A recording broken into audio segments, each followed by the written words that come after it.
Grady Powell, host of Forged in Fire. Kyle Mann. I'm J Warner Wallace. Kira Davis. It's Ben Adams. Hey, this is Dave Baker. Carrie Pomeroli. This is Mike Reiner. This is Ethan Nicole. This is Leanne Morgan. This is Graham Parker, the Fifth GP, and this is why you should never. How I got suckered in. I'm so embarrassed that I'm here. You're wasting your time.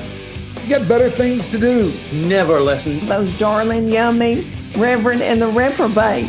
Hey everybody, welcome to the Reverend and the Reprobate. I am Lucas Pinkard. I'm an actual Reverend. I'll be playing here alongside me is my buddy Dan Gibson. Will be playing the part of the Reprobate today. Yep, that's me. Yeah, we are indeed two best buds interviewing people we have no business talking to, and today Case in point. Definitely Guilty. No exception. Yeah, Case closed. As we get to interview Dateline's most featured cold case detective, author of Person of Interest. There's a bunch of other stuff that we get to whenever I actually intro him. The very fascinating J Warner Wallace. Friend of the Kunkles. Of the Kunkles, of Nancy Piercy, of Greg Kokel, of all of these people that are on our want to interview and have interviewed list. And now, friend to me. Yeah, now friend of the show, Jim Wallace. So we talk about the book Person of Interest. We talk about how he looks at cumulative evidence. Man, that is a hard word to pronounce. It really is. It's one of those that once you start to say it, you've got to finish it, but you have to be very deliberate. It's like Waxahachie. Yes, or Worcestershire sauce. Yeah. That you have to where it's gonna end, but you gotta be deliberate about the way that you pronounce it. Tastes great, but it's hard to say. Yeah, hard to say. So we talk about his book. We talk about building a cold case for Christ, and he talks about building a case for Christ based on how he would have built a case for a no-body homicide. That they believe that a murder has happened, and yet there is no body for them. It's a missing persons report, and now they have to try and figure out whether or not it's a very there is a murder. Very it's a fascinating interesting approach. We talked to him a little bit about modern worship versus historical worship. How to improve Rock of Ages. Hymns like Rock of Ages. We also get to a couple of really interesting bits about how we can, as believers, talk about some high-level theological truths in ways that are easily consumable or, as the seminaries would say, intellectually available to people that either aren't interested or aren't able to have those type of high-level theological conversations. And whether it's because they're not interested in so much of the minutia of it or the words and stuff or just things that they're, whatever. Making theology, and especially the importance of theology, something that's available to everybody. Making, what did he say? Instead of having $1 million apologists, he wants to have $1 million $1 apologists. Yeah. I think that's a great way to put it. He wants to put an apologist on the dollar menu. Sweet. So make sure if you enjoy this episode, make sure that you like, subscribe, ding the little bell so you get notifications when new episodes come out. If you're listening on a micapologist, Apple Podcasts or Podchaser, Bullhorn FM, make sure that you leave us a review. It helps us to be found and helps us book great guests like Jim. So we hope you guys enjoy. Here he is, J Warner Wallace. On our airwaves today, Expo, we have one of the most fascinating personalities we've had the privilege of talking to. He is not only coming to us highly recommended by the Maven Truth folks, being Brett and Aaron Kunkel, but also had the endorsement of Nancy Piercy. He is the most featured cold case detective ever on Dateline. He's the show host of the Cold Case Christianity podcast and best-selling author. It is the brilliant mind that we get to pick today of the amazingly talented and dashingly handsome for such a seasoned saint. It is J Warner Wallace. How are you, Mr. Wallace? Now I'm a seasoned saint. That's terrible. I'm not that old, am I? I guess I am. Though. Other phrases could be well-worn, road-weary. Well, the thing is, I guess it could have been worse. Yeah, you're right. He talks about running in his podcast, And it bothers me while I'm in the kitchen frying chicken, listening to his podcast, talking about him running.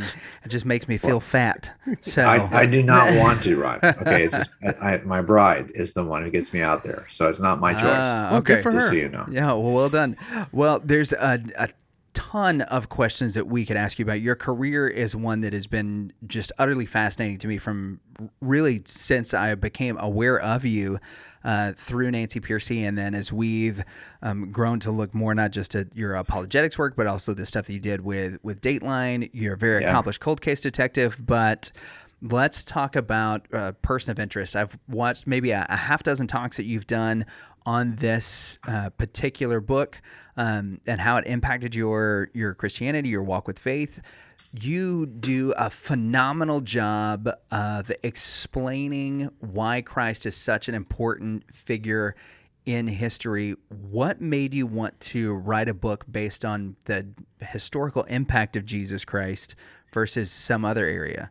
Well, I think a lot of it is when I was examining who Jesus was, I knew the value and the power of cumulative cases. That's what we typically put in front of juries, right? If you have one witness and that's all you have, well, all you do is discredit the one witness and pretty much you've destroyed the case. But when you've got 100 pieces of evidence that point to the same inference, that's a much harder case to defeat in front of a jury. And so I've always been a big fan of cumulative cases. And when I first began to examine the person of Jesus, I needed to know, was there good evidence in the New Testament that I could test to determine if it was telling me the truth about Jesus? And that's a book I've already written called Cold Case Christianity. But of course, part of my examination is, well, look, and I think I was probably the first skeptic. I mean, I wasn't a Christian until I was 35. I would have said, if Jesus is who he said he is, you mean to tell me the only record we have, the only impact he has is 4 authors of the Gospels, and Paul writes a few. I mean, seriously, that's it? This is it? Wouldn't you expect if this is God incarnate who enters into his creation, he'd have a bigger impact than this? And this is what I needed to know. I needed a lot of it was because being raised here in Los Angeles County, I didn't have anyone who ever taught me the impact of Jesus. I mean, it's not part of the curriculum. And it really, a lot of it, if you were to go online today and look at the impact of Jesus and his followers on history, a lot of that history has been scrubbed. And so it's not even available online. So a lot of it for me back in, this is now 20 plus years ago when I first became a Christian, because now I'm 60. A lot of it for me was just trying to figure out, is Jesus who he said he was? And is there evidence? So this book, Person of Interest, we take an approach we take in all no-body murders, right? No-body murders is where a business partner kills his partner, a husband kills his wife, a wife kills her husband, and then gets rid of the body and just claims, I don't know what happened. They're just missing. They just never showed up for work, or they just left after an argument and never came back. And they've destroyed the body so successfully that even 3 decades later, when I opened the case as a cold case, there is no body. It was never taken as a murder report. It was taken as a missing persons report. No photographs were taken of the crime scene. There was no crime scene. It wasn't considered a crime. And now we've got this case without any evidence from a crime scene, not a single piece of property booked into the property room. And we've got to determine if this is a murder or not. Well, how do you do that? Well, I always tell jurors that when you examine this kind of case, if this was not just a missing persons, but actually a murder took place on the day that person went missing, well, that was an explosive event. And all bombs are preceded by a fuse that burns slowly toward the detonation of the bomb. And after those explode, you've got shrapnel and debris everywhere. So we're going to make the case for you by examining simply the fuse and the fallout on the timeline. That'll determine what happened on the day that this person went missing. Well, if you're somebody who's not willing to look at any evidence from the crime scene when it comes to Jesus, let's imagine a scenario in which every New Testament has been absolutely and successfully destroyed. You could still determine who Jesus was, reconstruct his story from simply the fuse and fallout of history. That to me is remarkable, given that you cannot do that with the level of depth for any other historical figure. No one has had the impact of Jesus, and none of the details, every detail of his public life can be reconstructed from history. That's interesting, right? And so that the question then becomes, well, How do you explain that? If you can't explain it, if no other fictional character in the history of fictional characters has had the same kind of impact on the things that matter most to us as atheists, literature, art, music, science, education, even other non-Christian religions, if there's no fictional character that's had that kind of impact, then it's reasonable to infer that Jesus is something more than a fictional character. And if there's no other mortal human who's had this kind of impact, it's reasonable to infer that Jesus is more than simply a mere mortal. That's why I do think that this kind of impact and the degree to which you can reconstruct the story of Jesus, it is good evidence for the historicity and deity of Jesus. Yeah, I was going to say that is a really interesting way to look at it. That, this book, Person of Interest, is a cold case view into Jesus. What other historical figures, if you went to write another book, what other ones have? It sounds like the data that we have on Jesus is an anomaly comparatively. That there's no other historical characters we have the same amount on or the impact. That's really interesting. Well, and I've had people, skeptics, who say, well, no, look at the impact of there are, not to say that there isn't impact historically of other fictional characters that are out there. Of course there are. But really, to compare that to Jesus is really not to know the kind of impact that Jesus has had. It's not just that lots of people like Jesus. It's that Jesus's worldview, the appearance of Jesus in history, kicks off and inaugurates a number of epic aspects of human culture in literature, music, art, education, and science that is unparalleled. To me, that's just so. For example, and I discovered this as I was investigating it 20 years ago. In other words, I had no idea.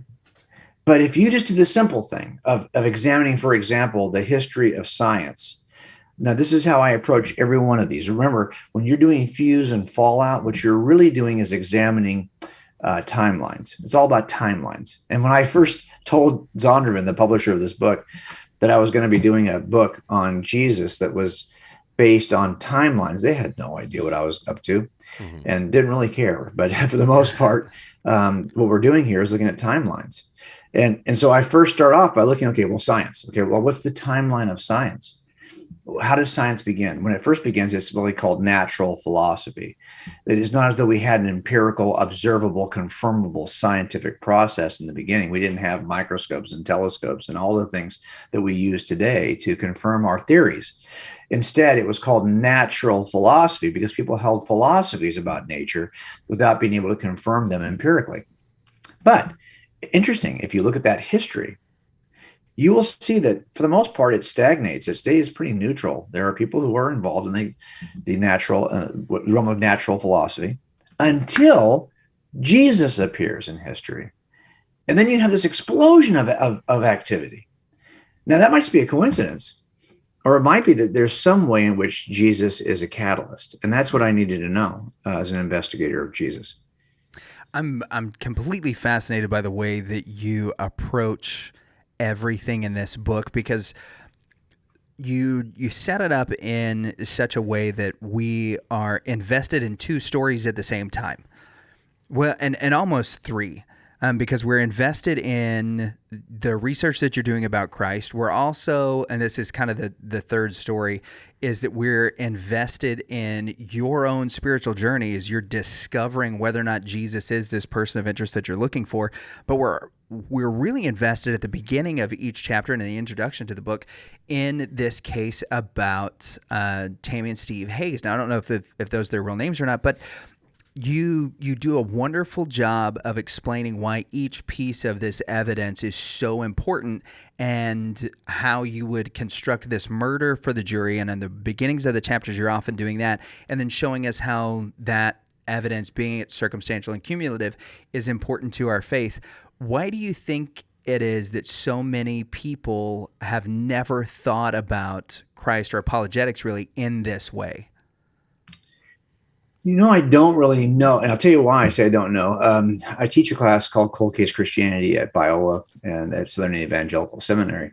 And if you look at how I teach that class, I talk about, and I typically will bring in the first day of class, all of the books that are on my shelf back here that are somehow couched in the language of evidence, evidence that demands a verdict. I mean, there's so many of these that are couched as though they are, presenting evidence like you would for a jury. Meanwhile, they're written by people who have never actually presented evidence in front of a jury. And so I knew that there was an interest in making a case for, and that's really, if you think about it, though, it's a very modernistic view. Like, I think a lot of postmoderns who are millennials today may not have the same view of the value of an objective case for truth that can be presented objectively that I might have as a boomer. So I get that. And I understand that. But it turns out in courtrooms across America, we still do take a pretty modernist view of truth and how truth can be inferred. So this is the only skill set I had as a 35-year-old who was working as a detective, right? I mean, lots of people will assess the claims of Christianity based on their personal experiences, based on lots of different aspects of their own personal life and their own personal skill set. For me, I was a detective. I mean, how else was I going to approach this? So this is the approach I took. Now, I do think look, there's lots of people out there doing this work who are biblical scholars and historians, but you'll notice there are no television shows that are popular about biblical scholars and historians. They're all cop shows. That's actually the most popular genre of television shows still today. Why? I don't know. I think a lot of it may just be that we recognize our own fallen nature, and we've all maybe thought about, if we did this, how would we get away with it? And so maybe part of it is just that people love to hear those kinds of mysteries, right? Yeah. So that's why I try to leverage that aspect of what I do to get people to care about the thing that I care about most. I'm geeked out on Jesus. I want to be able to share what I learned about Jesus. I also recognize that lots of people have done a better job of doing that in the apologetics sphere than me. So I'm going to leverage what I think I can, which is the stories of crimes, and turn corners, and then show you how that same investigative process could be used to determine the truth about Jesus. And I think this is my encouragement to all of anyone who's listening to us tonight. I honestly think that God has given us all a shape and our own identity. And if you're a Christ follower, the question is, how will you turn that unique identity into a vehicle by which to share the gospel? So I've always said we don't need another $1 million apologist. We need $1 million $1 apologist. And that's what I consider myself to be. I've got my weird little niche life and my experiences, which are unique to what I did. And I want to share Jesus through that angle. But if you're somebody listening to this and you're a physical therapist or you're an accountant, well, trust me, there's something about your experience that will uniquely help you share Jesus with people who are just like you. And I think we all need to get in the game and use our experiences to share the gospel. I just found out about this, but I'm wondering if you can talk about your website, which you mentioned on the podcast has several. It seems, from hearing you talk about it, that there are almost any direction you want to take. Support documents or some support on how to talk to people about these things, and some of the in apologetics, in the vein of apologetics, some critics might say this or atheists might say this, and there's can you talk a little bit about making the website and how you see that helping people like you mentioned in $1 million $1 apologists? Yeah, I kind of feel like there's lots of folks who have ministries, nonprofit ministries. We don't have a nonprofit ministry. This is just what it looks like for me to live my Christian life with a pension as a detective. We need no income from the ministry, so we don't raise funds. It would be hard for me to raise funds in good conscience, knowing that I can afford to do this on my own with just my pension. Now, of course, that means that we live pretty modestly, and we simply build out the website on our own time. Now, the reason why I say it that way is because I don't really have a goal, like a strategy, right? Where I'm thinking about, well, how do I grow a ministry to be able to leverage? No, I just feel like, look, I got saved later in life. I was 35. And it struck me as like, wow, this is important. That I remember reading C.S. Lewis. I have the entire collection of C.S. Lewis books. And I remember reading, I forget what, I think it was in God in the Dock. It was where he says that, Christianity, if untrue, is of no importance at all. If it's true, though, it's of ultimate importance. The one thing it cannot be is moderately important. Mm-hmm. Well, that hit me as, yeah. So I want to spend the rest of my life just talking about Jesus. Now, I don't have a strategy on our website. We simply, every thought I have that I somehow get a thought about Jesus, I just dump it out in some portion, in some fashion. Either it's going to be a video or a podcast or an article. And my son's the same way. So we're just, taking our detective experience and just trying to turn it and leverage it. And so I'm unlike other authors who have an audience in mind. No, I don't have an audience in mind. I'm just geeked out about Jesus. So I'm just trying to share what I've learned, because to me, it was like life-changing, and I want to share it with others. I got to say, your story, as I've read this book, is both really encouraging and really convicting, because you say you didn't come to Christ until you were 35. So I'm 36 and I'm pastoring a church, and I'm looking at what you've accomplished and thinking, on the one hand, you haven't one time ran DNA samples. Yeah, there's like nothing that I've done that is anywhere near what you've done in a similar amount of time that we've been able to minister. That you have such a passion for what you're doing, that there is a certain amount of conviction to it, but also there's this encouragement of, now that I'm starting to understand, especially some of the classical authors, and to look at things critically in a way that I really haven't before, my faith is being challenged in that way, that now there is the opportunity to make that a larger part of my ministry. The difficulty oftentimes, what I find also with ministers my age, and especially people that are graduating seminary and things of that nature, is that a lot of the knowledge that we have is not, and I'll use a seminary professor word that I heard, or phrase, intellectually available to the masses. We talk about a lot of things from a high philosophical level, and it's very difficult to take those concepts and to make them intellectually available to everybody. Your book does a phenomenal job, actually both of your books, but particularly The Person of Interest, does a phenomenal job of making what are high-level seminary concepts intellectually available to everybody, because of the way that you talk about certain things and your care in explaining them. One of those things in particular, as it comes to evidence, is the difference between clear evidence and cloaked evidence in the Old Testament as it relates to Jesus. Can you talk to us a little bit about the difference between clear and cloaked evidence, and how those things helped you to discover the importance of Jesus as a historical figure? Well, yes, and a couple of things before we didn't talk about that yet, but you're wrong, actually, Lucas. This is something I knew it. I'm ready to be wrong. You're not 60 yet. This is true. When I was 35. I was at 34. I wasn't a believer, and so you have a huge head start on me. I didn't write my first book until I was 52. That's so good. That's good to know. Think about it. There's still time. I've got That's time. still ahead of you. Now, number two, you're absolutely right about making things available. What I always say is we're translators. We're standing on the shoulders of intellectual giants who are the kind of in our footnotes. So if you look at our book, you'll see that the footnotes, there's 50 pages of footnotes in the printed version, another 279 pages, completely different, in the PDF file, which you can download. There was no way I could do 300 plus pages of footnotes in that book. It would have been unreadable. So I knew that I was going to stand on this data. It's kind of like when you do a jury trial and you spend 10 weeks presenting evidence to the jury. Then you do a 3.5 hour closing argument. Well, that closing argument does not last 10 weeks. That was the evidence show.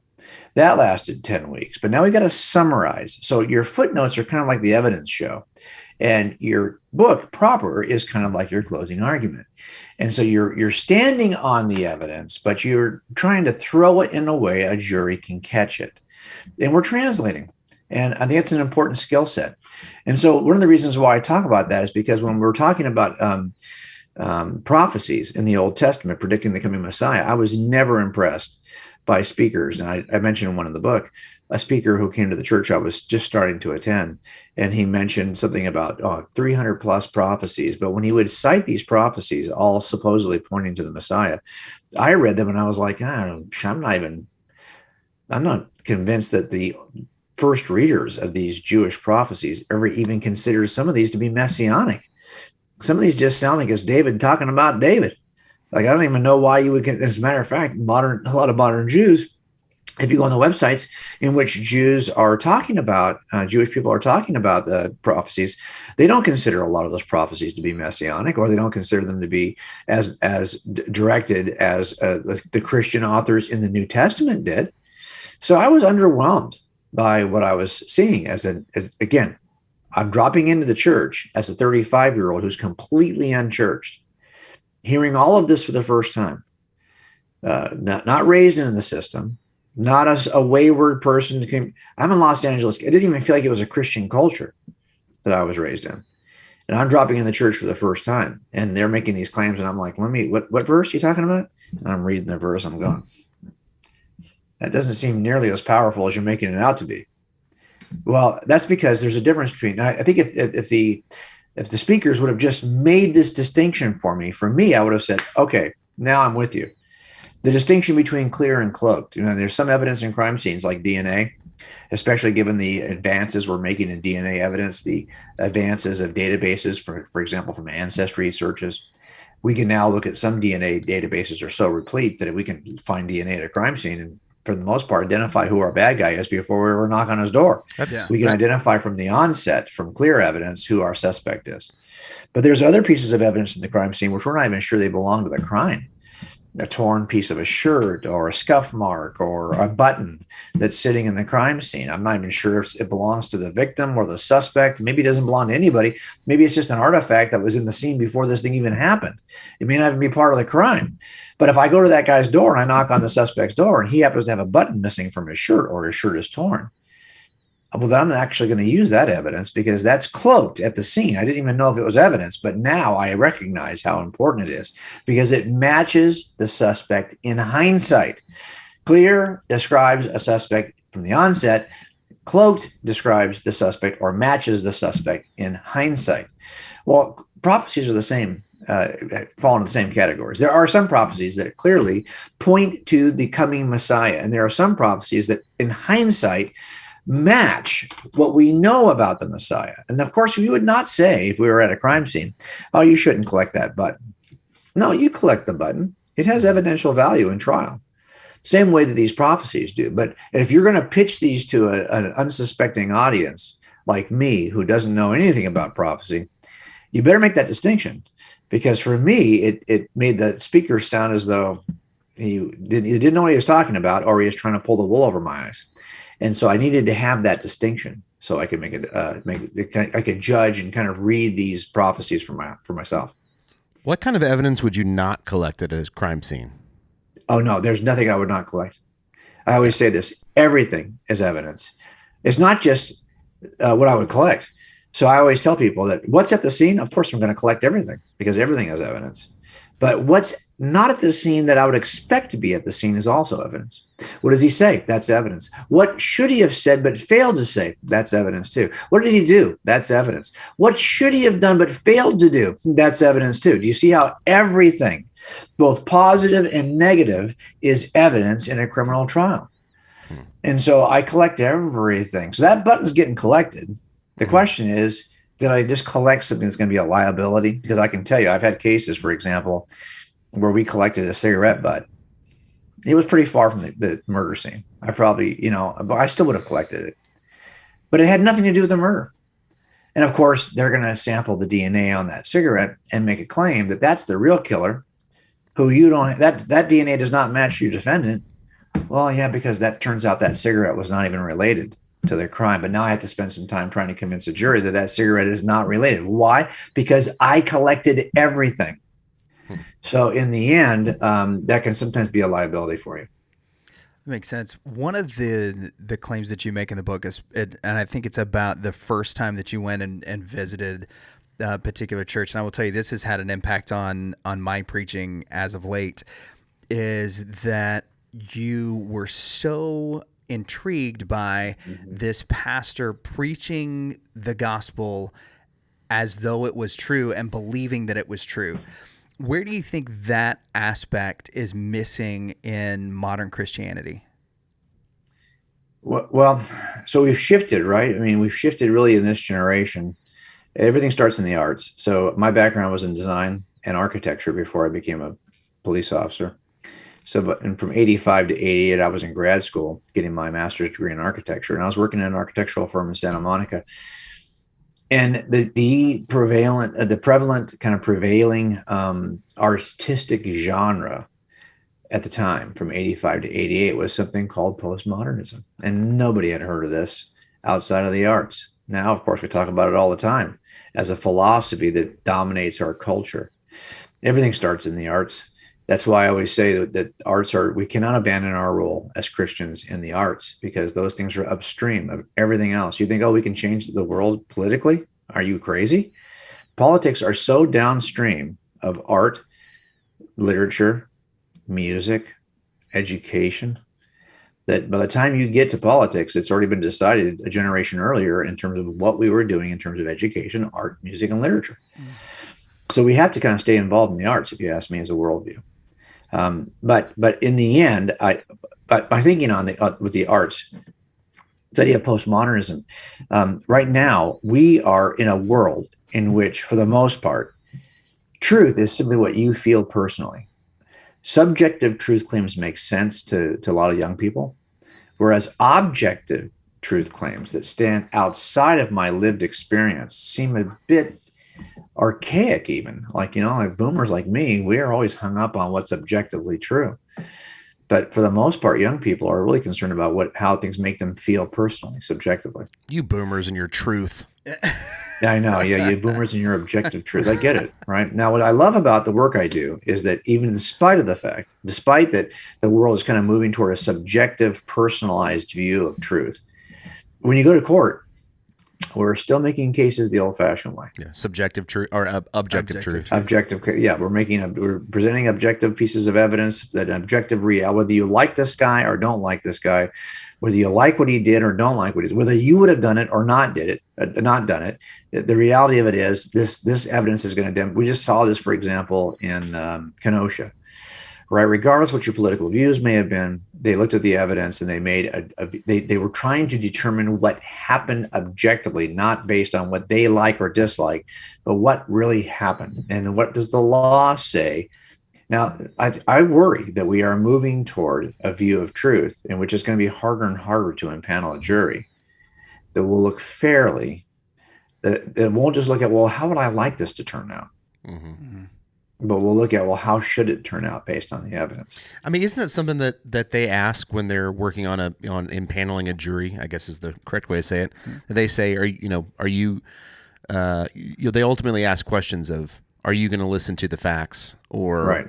do you think he's guilty? It's called the voir dire process, and we do ask those questions. And we have actually a questionnaire that we offer on our murder cases that's pretty elaborate, and we get a chance to look at that questionnaire and how people respond to the questionnaire to make a decision. We don't have to take everyone who shows up.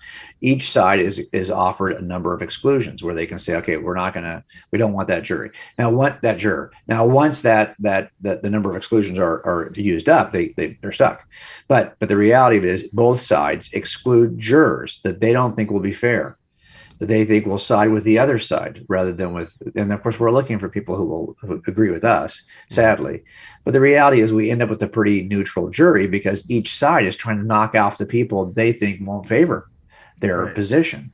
So we end up with a pretty neutral jury. But I do worry that might change. Now look, the reason why I bring it up is because here we are, you're a pastor, you're preaching a message, a gospel message. And how we do this is going to change. I mean, think about how unpopular the Christian message is right now. In a world in which you are so deeply, not you, but people in the world are so deeply committed to their subjective views of truth. They can look at social media. The glowing rectangle allows them to carve out a world, a universe around them in which they look at entertainment that reflects their values. They look at news that reflects their view. They exclude those news sources that don't reflect their view. I suspect people listening to this have some sources of news they listen to regularly while they reject other sources of news. What are we doing?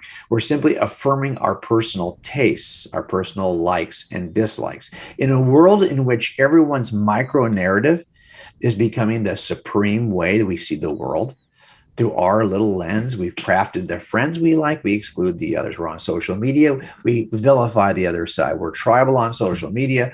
We find education and information and entertainment that reflects our values. We exclude the rest. In that world, we're coming in with a message that says, no, actually, there's an objective truth about reality, whether you like it or not. And there's a God out there. And you won't be able to craft that God in your own image. And you may not agree with some of the things that God proclaims. But this has always been the challenge of Christianity, right? But I think in this generation, it's a much more difficult challenge because we're offering a meta-narrative in a world full of billions of micro-narratives. And I just don't know what the future holds for us. I think all things are cyclical. And there'll be a time in which we kind of realize the folly of whatever view we hold. We've done that in the past. We'll do it again in the future. And so there'll be cycles in which the idea of an objective reality that we have to bend a knee to will gain footing again. But I think right now, the world in which we're in, I kind of worry that we're not in a place where we can even make such a claim. You think our grandkids are going to come along and say, I've got a crazy idea that truth may be objective? Yeah, I do think they're going to. Here's what's going to take, too, by the way. You see this all the time in states in which prosecutors are elected, and either there'll be harshness in terms of public policy and law, or there'll be softness in terms of public policy and law. And then something good or bad will happen. And it'll swing the pendulum in the other direction. So right now I'm seeing nationally a bunch of examples of us looking for fairness by reducing penalties. And so now, for example, things that used to be you'd be locked up and wouldn't even be available for bail. Well, now for $1,000, you can bail yourself out. So the Waukesha 6 that died in Waukesha was run over by somebody in an SUV. Well, he had just run over somebody in an SUV and was out on $1,000 bail. Well, that probably would not have been the case 20 years ago. 20 years ago, he'd have stayed locked up. He probably wouldn't have been offered bail on the first attempted murder. But we've swung now in this direction. It's going to take now a reaction to that public policy for us to swing it back in the other direction. So I think even when it comes to claims about truth, that at some point, someone sadly is going to have to get hurt. And it may just be a number of relationships in which people are hurt over time and they realize I need to return to whatever values it was my great grandparents held because I want their life instead of mine. And I think that's what we're going to see. We're going to see that will swing. And well, as far as it relates to news, we get all of our news from the Babylon Bee, so it's hard for us there you go. Well, then you're it's all good. Then we're all good. Yeah, we're all good. I want to shift gears a little bit. Danley mentioned your website, and this is something that you promote in your podcast, which I have to just commend the way that you present things, especially as it relates to cumulative evidence. And in your current series, I think I had to pause on November 17th, and I'm catching up as you were talking about. Go ahead. This is your big moment. Cumulative? No. What is he talking about? It starts with a T. Oh, I forgot. So we talked about this ahead of time, and I forgot the word. Hold on, wait. It's not transubstantiation. It's not. It's going up. Trans something. Yeah. So transcendentalism. Transcendentalism. Yeah. So as transcendent. Yeah. As you're talking, the transcendental argument. Yeah. For God's existence. So you've I'm not a smart man. Well, look, none of us are. There are folks who will talk about these things, and this is what I'm trying to do with that series. Right? Is I'm trying to figure out how do we take some of the classic arguments for God's existence and throw them in a way that people can catch them. I remember years ago. I was at we just had ETS about 2 weeks ago now. What is the ETS for our listeners? The ETS is the Evangelical Theological Society that meets every year around the country, and it was just in Fort Worth for potlucks. And I have not. I'm never invited to speak, obviously, because I'm not somebody who's smart enough to do that.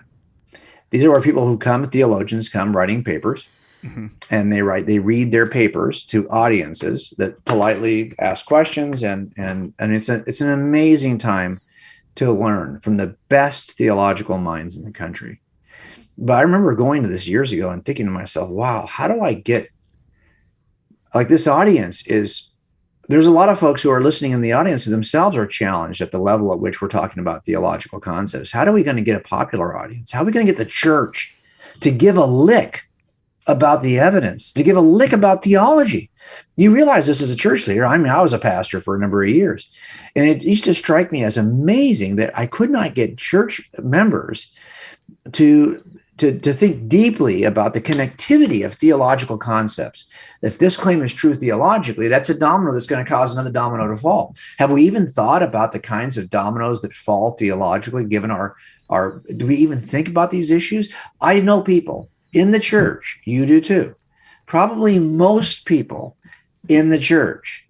Now, I say this all the time, so if you've heard me say it before, bear with me, who can make a better case for why the Chargers are a better football team than the Rams than they can for any theological principle. They've been watching their podcasts like mine are about half theology, half sports. Sorry, it's true. And for a lot of people, it's mostly sports. Yeah. And so they can give you arguments for certain kinds of claims, but not arguments for theological claims. And look, as church leaders, we recognize that what we believe about the nature of God has consequences. It's not just that. If we believe it because we think, well, this is working for me, or I really like this, or I was raised this way, and this makes me feel comfortable, and I feel like I'm at home here at this church, and that's why we're here, because basically we've had an experience. This feels good. I like how I feel in this setting. If that's why we are here, stand by. Something bad's about to happen. I would rather you be here because you know this is evidentially true. Because there's going to be a day when this is not going to feel all that great. Life's that way. Life smacks you in the face.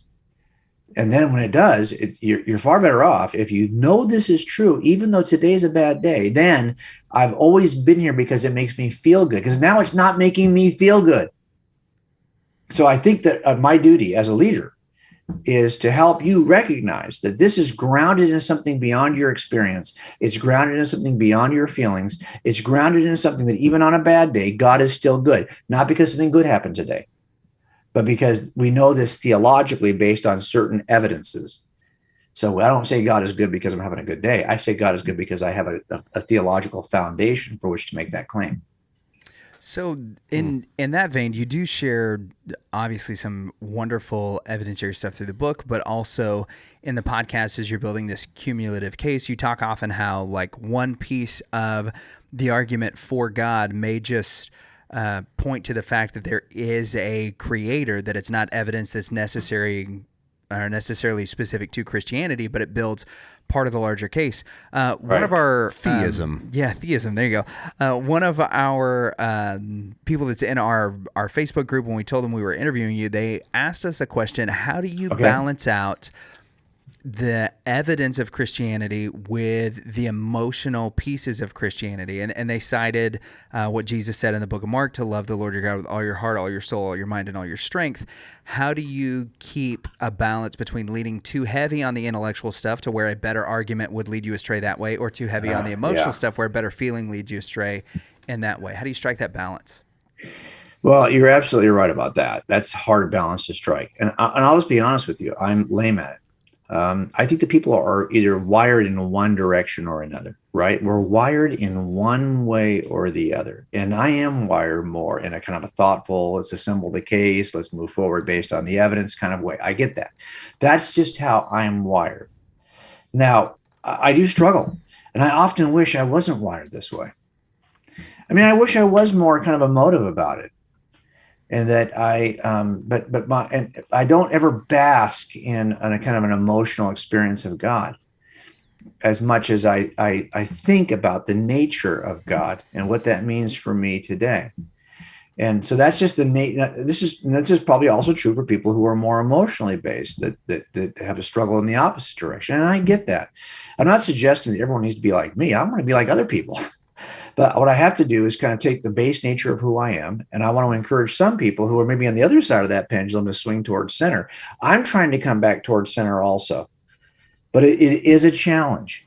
And a lot of us, but here's what I worry. I'm going to say this publicly with you guys. Yes.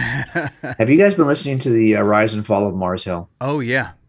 Okay, so everyone's listening to it. It's like the #1 podcast for a number of weeks there in America, regardless of category. Mm-hmm. So I also have been listening to that because there was an aspect of the teaching that I thought, like, there's a masculinity that can be toxic, can be abused. But I think we've moved so far away from this in terms of how we think about faith.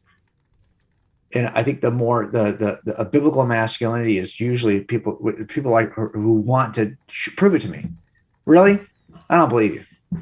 There's a certain kind of testosterone skepticism that I think can be valuable in our faith, that I want to return men to that.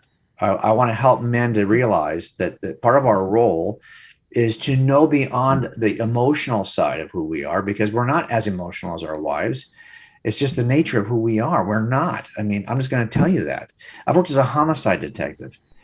I was very good at putting things in their boxes.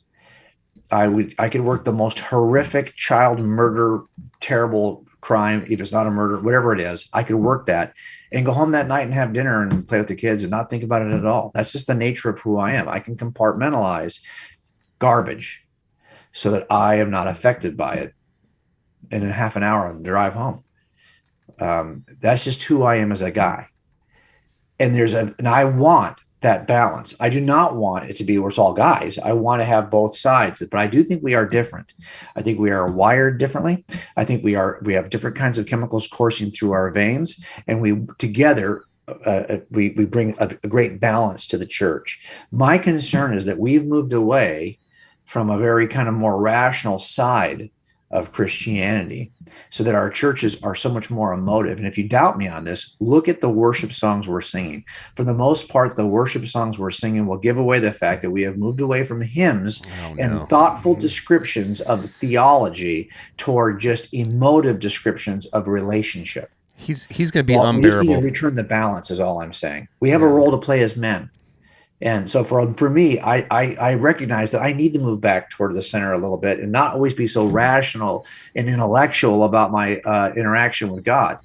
But at the same time, I'm hoping that my being at this extreme helps the church body come to center, because I don't see it right now. I think that I will say this in my personal walk and in what we're teaching at our church, it has helped us to do that. And Dateline and I have had a lot of these discussions. We met actually playing in a band together, and so what we learned as far as worship tended to be the love songs to Jesus, like almost like the cool. Jesus is my boyfriend songs. Well, I mean, too, I was a musician, so when I first became a Christian, I was on worship teams. Yeah, I was a guitar player, but they didn't need guitar players, so I bought a bass, and I suddenly became a bass player, and that's what I did. And you're right. I mean, I saw the same thing you're seeing, and so that's why this whole approach of writing books that make an evidential case for Jesus.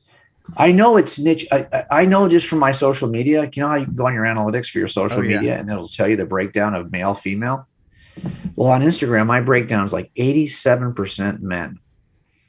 And I honestly wish it was 50-50. But I've just kind of learned to live with it. This approach of taking an evidential approach to the claims of Christianity is apparently more attractive to a male audience. And I wish that wasn't the case. I honestly am shooting for a 50-50 audience. But it's not very the reality of it is that that's just who I am, and that's the kind of audience I'm drawing. So my point, though, is there's an aspect of this. I want us as men to try to get this back to center, because I don't think we're in center. I think if you look at churches right now, you'll see that they're dominated by women, both in attendance and just in terms of passion. Like when I go to, I mean, maybe this is my experience, but here in Los Angeles County, I think women are very passionate about their faith. Men are along for the ride. Yeah. Men are there for the coffee. Yeah. Well, you tell me, you're a pastor, Lucas. Tell me, are you seeing that? We are seeing that across the board. And while, you mentioned something in The Rise and Fall of Mars Hill, that there was a specific sort of target towards masculinity. And we've really had to, when we look at statistics within churches and within like our county associations and on, it's hard not to try and tailor everything that you're doing towards men, because if you get the husband, a lot of times you capture the rest of the family, but making sure that there is a good balance there has been really difficult. So what I'm hearing you say, though, is that we all need to get on our wives' phones and follow you on Instagram to try and help out with your analytics. Yeah, right. And they will follow me for about 10 seconds probably, and then they'll unfollow me. Well, it's easy enough to scroll past. And I just have kind of learned, to kind of be comfortable with that. Yeah. But this is one of the things that's such a travesty, it seems to me, about what happened at Mars Hill, is that there's an element that we see that, okay, this limited like little piece here has value, but the way it was abused, the way it was kind of used over here, that's where, what a shame, right? Because now it just makes it look like it's that much harder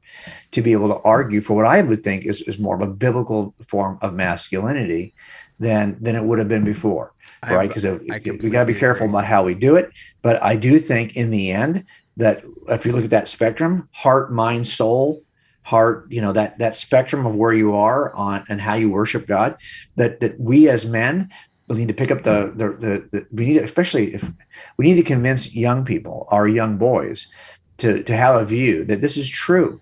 Now, I get it. We're all trapped in our feelings. And a lot of it is, well, how does it make me feel? I know that's true for young people. But here's what I do see. This is happening politically. Oh, we need to follow the science. We need to obey the science. Like science is typically, in other words, because this is somehow in some way demonstrably true, it takes priority over whatever beliefs you have that apparently are not demonstrably true in the same way that science is demonstrably true. Well, the reality of it is that, no, I'm a Christian because it's evidentially true.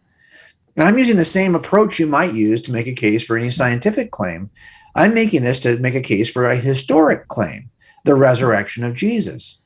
And I want our boys to be able to make that kind of a claim so that they also can have a role to play in the church to be able to help people love the Lord your God with your minds. Because I think it's not that, I see a lot of us loving the Lord with our hearts, with our feelings. What I'm worried about is that we aren't using our minds. Well, can you worship God in the intellect? Oh, absolutely. But look, you don't think for a second when I see somebody who's got, their actual report they get, that report you get on your stupid iPhone that says how many hours you've been watching the iPhone. Yeah. And you realize that, most of that time's been spent. I know where you're going with that. Screen time.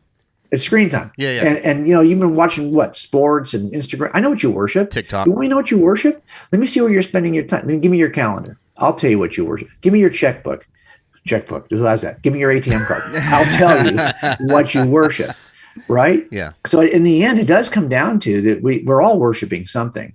And so when I spend time thinking about God, writing about God, examining the evidence for God, this is an active form of worship because I'm giving God my thoughts. And so but whatever you give your thoughts to is really, what you're worshiping. Well, that's a great point. Yeah, and we know you got a heart out that you got to get to, so we have a bunch of questions that we're going to table. We're going to have you on for another episode sometime soon. I'll be happy to do it. Yeah, so can you tell our audience where it is that they can find you on social media and where it is they can buy your books and for sure. So just go to coldcasechristianity.com. That's the kind of the hub for all the articles, podcasts, and videos we post every week. We post 3 times a week, and our social media links are there as well. But for this book, it's Person of Interest book. Person of Interest, unfortunately, is a TV show. It's a movie. It's all kinds of things. But Person of Interest book, we own that space. That's personofinterestbook.com. Perfect. Hey, would the Rock of Ages be better with the guitar solo?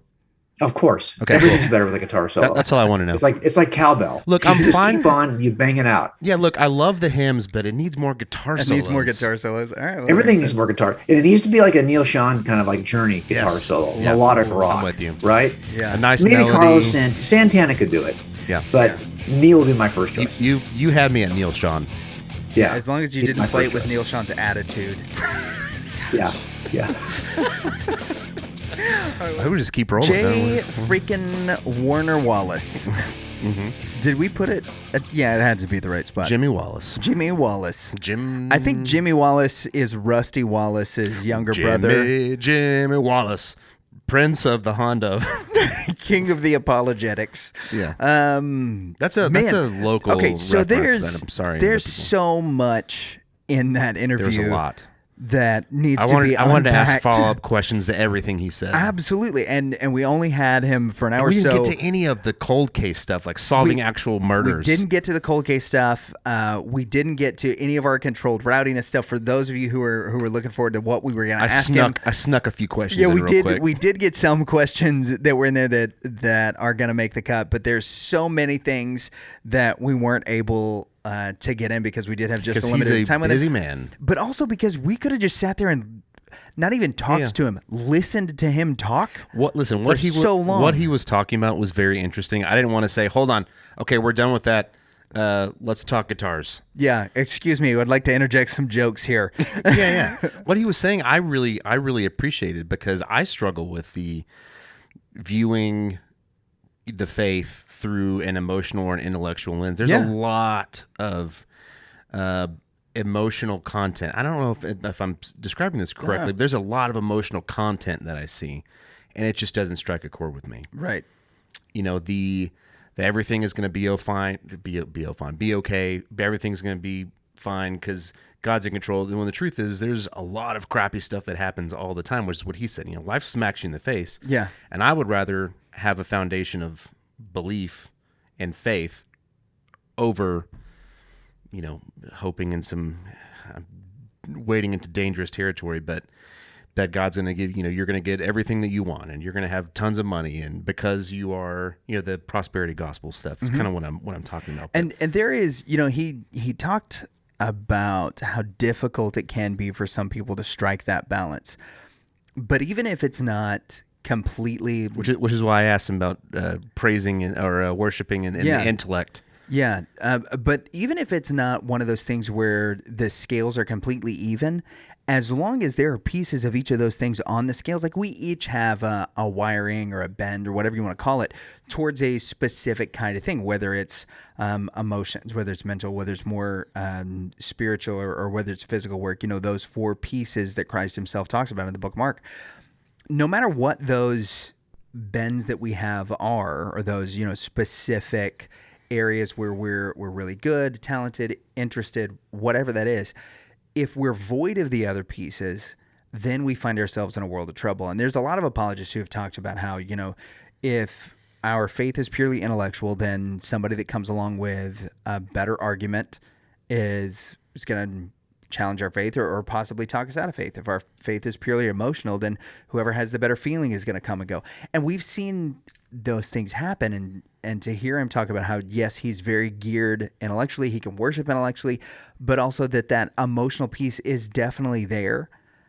That, I think, is one of the most important things, is because there is a connection that is deeper just than the evidence that is presented, but there is a spiritual connection, there's an emotional connection that keeps him adherent to the faith in the times when, you know, you struggle with the intellectual side of it. Likewise, like you said, those times when life smacks you in the face, that there are going to be moments. And I know that doesn't feel good. Yeah, and I know that we've both gone through this. I have gone through it a lot. Yeah, it's that this doesn't feel good. It doesn't. No, and it's not only that church doesn't feel good, it's that life doesn't feel good.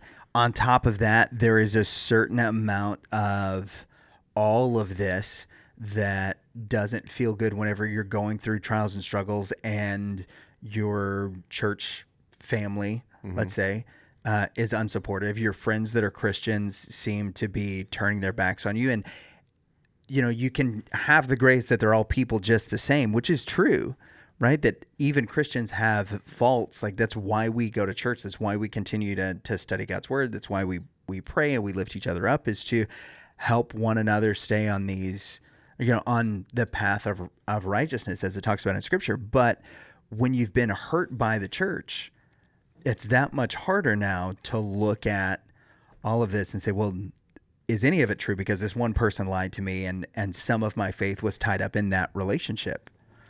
And that's a difficult thing. And, you know, he mentioned the rise and fall of Mars Hill. Yeah. And that's one of the things in that podcast that's so gut-wrenching, especially towards the latter episodes, is that there is this feeling for a lot of people that their faith was so tied up in that church, or it was so tied up in the personality of the guy who was the pastor of that church, or in the style of worship or media or whatever it is that they did, that when that piece crumbled, that the emotional, the mental, the intellectual sides of their faith were challenged from such a way that it tore the whole house down. Whereas having a basis for something outside of, you know, then the church itself, as far as like the fact that all of the evidence, even like you said, if the New Testament was completely eliminated, this book shows you that you don't need the New Testament in order to tell throughout history that Jesus is the Messiah, which is an incredible testimony, not just to the work that Jim did in the book, but in general to the way that God has orchestrated history to point at the person of Christ as the most important human being that ever lived, so that mankind might experience salvation through confessing with their mouth that Jesus is Lord and believing in their heart that God raised him from the dead. Even when it's tough. It's wild. Well, big thanks to Jim Wallace for coming on. That was cool. Thanks for coming on the show. He did say he's going to come back on so that we can grill him on controlled rowdiness. I want to talk about murder. Talk about cold cases. Talk about guitars. Maybe we, I don't know if we're ready to announce this quite yet, but we've got a series. We'll throw it up there where we will be talking about, on the Rev and Rep Investigates, a pretty intense serial killer. As we prepare ourselves to talk with that guy's daughter, after she found out in her adulthood that he was one of the U.S.'s most prolific serial killers. I'd love to get his opinions on some of that as we look at that investigation. I almost talked to him about the Golden State Killer, because he talked about DNA and being admitted later on, you know, cloaked evidence. Tons of stuff that we didn't have the opportunity to get to. Thanks so much. Make sure that you check out all of Jim's links in the show notes. Check out the book Person of Interest. It is one of those that can be for not just you, but for people in your friends, family who are skeptics. One of those things that leads them to faith and helps them to follow the evidence to see that not only is the Bible a good book, a religious book, but also a book that is entirely steeped in and is, as Francis Schaeffer said, total truth. So check it out. Thanks for watching the show. You guys have good, get give. We'll see y'all next week. I'm J Warner Wallace, author of Person of Interest, and I don't know how I got suckered into being on the Reverend and Reprobate podcast, but you should just watch to see what a travesty it really was.